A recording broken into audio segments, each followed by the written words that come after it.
যতদিন পর্যন্ত একজন লোকও বন্যা দুর্গত এলাকায় অসহায় অবস্থা থাকবে ততদিন পর্যন্ত আমরা সহায়তা দিয়ে যাব। সিলেটি অনলাইনের সরাসরি সম্প্রচার থেকে সংযুক্ত রয়েছে আমি আমিরুপ, আর আপনাদেরকে জানাচ্ছি স্বাগতম। সুপ্রিয় দর্শক, এই মুহূর্তে আমরা অবস্থান করছি সিলেট বঙ্গবন্ধু হাইটেক পার্কে। যে আপনারা দেখছেন যে এই হাইটেক পার্কে এখানে রয়েছে বাংলাদেশের সেনাবাহিনী, এবং এই সেনাবাহিনী কর্তৃক সেনাবাহিনীর পরিচালনায় এখানে হাজার হাজার মানুষের মধ্যে এখানে ত্রাণ বিতরণ করা হচ্ছে। দর্শক, আমি আপনাদেরকে জানিয়ে রাখি যে সিলেটে এক মাসের মধ্যে দুবার বন্যায় কবলিত এবং মানুষ যে ভোগান্তির শিকার রয়েছে, সেই ভোগান্তির শিকার সেই বন্যা কবলিত এলাকার মানুষের যে দুঃখ দুর্দশা এবং মানুষ যে কষ্টের মধ্যে রয়েছেন, যে আপনারা আজকের এই সরাসরি এই লাইভে থেকে আপনারা অবশ্যই দেখতে পাবেন যে এখানে প্রচুর মানুষ এখানে সমাগম। এবং আপনারা দেখছেন যে এই যে বাংলাদেশ সেনাবাহিনী, আমরা সিলেটি অনলাইনের সরাসরি সম্প্রচার থেকে সে বাংলাদেশ সেনাবাহিনীকে আমরা ধন্যবাদ জানাচ্ছি যে সেনাবাহিনীর যে প্রশংসনীয় যে কাজ, যে সেনাবাহিনীর মাধ্যমে এই সিলেটের বিভিন্ন এলাকায় প্রত্যন্ত এলাকায় এই সেনাবাহিনীর মাধ্যমে মানুষ খাদ্য সামগ্রী তারা পাচ্ছে। এবং এই যে হাইটেক পার্কে আজকে আমরা যে অবস্থান করছি, যে এখানে সেনাবাহিনী অব্যাহত রয়েছে সব সময়। এখান থেকে যারা মানুষ অভুক্ত রয়েছে এবং যারা খাদ্য সামগ্রী পাচ্ছেন না এবং বিশুদ্ধ পানি পাচ্ছেন না এবং অনেক সমস্যা রয়েছে, সেই জর্জরিত সমস্যা এই সেনাবাহিনী তাদের সেই কার্যক্রমকে তারা অব্যাহত রেখেছেন এবং এখান থেকে সবসময় দেওয়া হচ্ছে বিভিন্ন ধরনের খাদ্য সামগ্রী। দর্শক, আপনারা দেখছেন যে আমরা এই মুহূর্তে এখানে এই যে সেনাবাহিনীর কর্মকর্তারা রয়েছেন এবং আমরা এখানে প্রচুর এই যে বিশুদ্ধ পানি রয়েছে, যে আপনারা দেখছেন যে এখানে বিশুদ্ধ পানি এবং এই যে সেনাবাহিনীর কার্যক্রম এখানে খুব দ্রুত গতিতে চলছে এবং যে যে অঞ্চলে এখনও পর্যন্ত খাদ্য সামগ্রী পৌঁছায়নি তারা চেষ্টা চালিয়ে যাচ্ছেন সে খাদ্য সামগ্রী পৌঁছে দেওয়ার। দর্শক, যারা এই মুহূর্তে সিলেটি এই অনলাইন দেখছেন, আমি আপনাদেরকে অনুরোধ জানাবো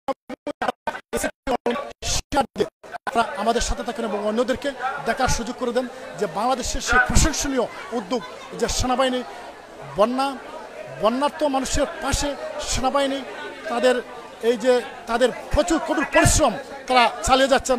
এই সেনাবাহিনীর এই কার্যক্রমকে আমরা কিভাবে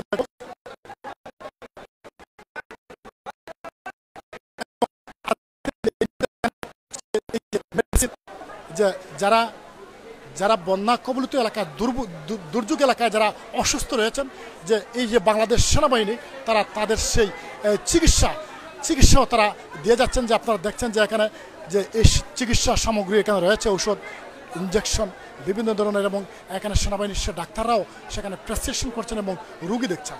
দর্শক, এই যে মহৎ উদ্যোগ, যে এই বাংলাদেশ সেনাবাহিনী যে মানুষের এই দুঃখ এবং দুর্দশা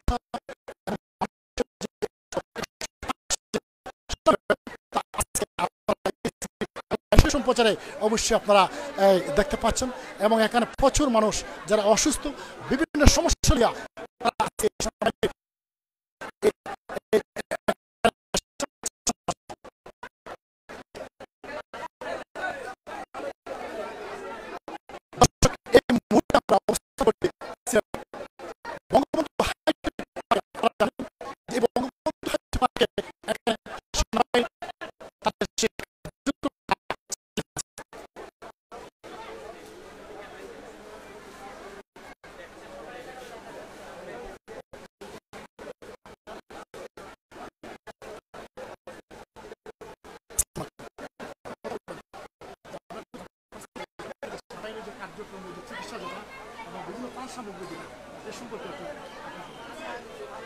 এখানে অ্যাকচুয়ালি প্যারা কমান্ডো ব্রিগেডের পক্ষ থেকে মানে পুরো ওভারঅল সেনাবাহিনীর তত্ত্বাবধানে প্যারা কমান্ডো ব্রিগেড একটা মেডিকেল ক্যাম্পেইন কন্টিনিউ করছে, যেখানে আশেপাশে গ্রামের যত মানুষজন আছে তারাও আসতেছে, যারা ভিতরে শরণার্থী শিবিরের মধ্যে যারা আছে অর্থাৎ বন্যার্থ মানুষ যারা আছে তারাও চিকিৎসা সহায়তা নিচ্ছে।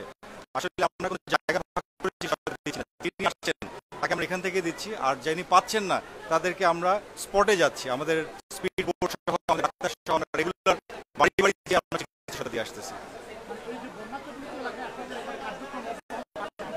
এখন অব্যাহত আছে, আমরা চেষ্টা করছি ফার্দারেস্ট পয়েন্ট পর্যন্ত যাওয়ার জন্য, যেখানে কেউ আমরা স্পিড বোর্ডে না হলে আমরা পানিতে নেমে হেঁটে হেঁটে তাকে সেখানে পৌঁছানোর চেষ্টা করছি, এবং এটা অব্যাহত থাকবে যতদিন পর্যন্ত একজন লোকও বন্যা দুর্গত এলাকায় অসহায় অবস্থায় থাকবে ততদিন পর্যন্ত আমরা সহায়তা দিয়ে যাব। অসংখ্য ধন্যবাদ।